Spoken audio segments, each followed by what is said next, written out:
I want to bring in consultant to the Vatican, Helen Alvaré, and Catholic commentator Gloria Purvis. Thank you so much both for being here. Helen, what do you think the cardinals are looking for in the next pope? I know that's a big question and no one can really know what's in their hearts, but what can we take away from prior elections as we look forward to the next one?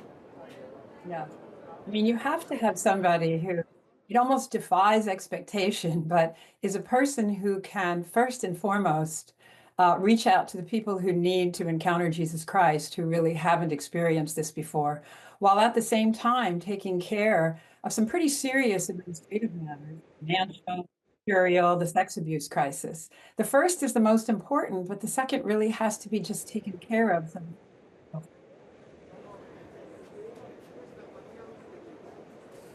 Having some problems there with Helen's line. Apologies for that. But in the meantime, Gloria, this is an ancient ritual that dates back hundreds of years. Give us some insight into how the conclave came to be what it is today and why it's so secretive.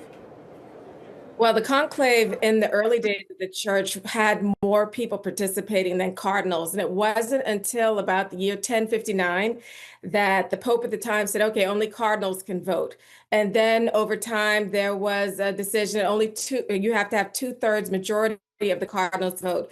Then Pope Gregory X instilled the conclave itself, where the cardinal electors would be sequestered and be able to be free of the interference that had been typical of the time of the voters, people trying to influence a lot of political powers, trying to influence who becomes the next pope. So locking them away in the conclave with the key, locking them away allows them to be free of the distraction and interference that had plagued the early time in the church when popes were elected.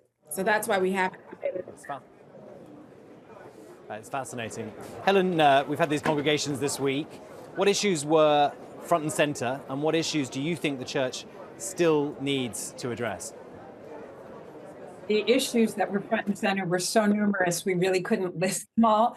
The church definitely still needs to address, again, not only some of its internal affairs, streamlining them, but what does it take for a church in this age, in the world's problems as it is, not only to reach people who haven't heard it yet, but also to put Catholics inside on mission for the church.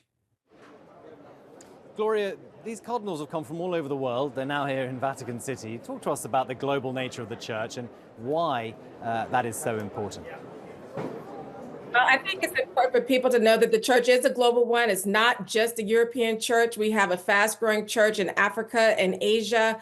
And really, that's a part of the mission that Christ gave the disciples. Go and make disciples of every nation. And that's why our church is global, and it must be global. Gloria Purvis, thank you. Helen Alvaré as well. There's so much to discuss here. We'll be here all day live. We are moments away from the start of conclave.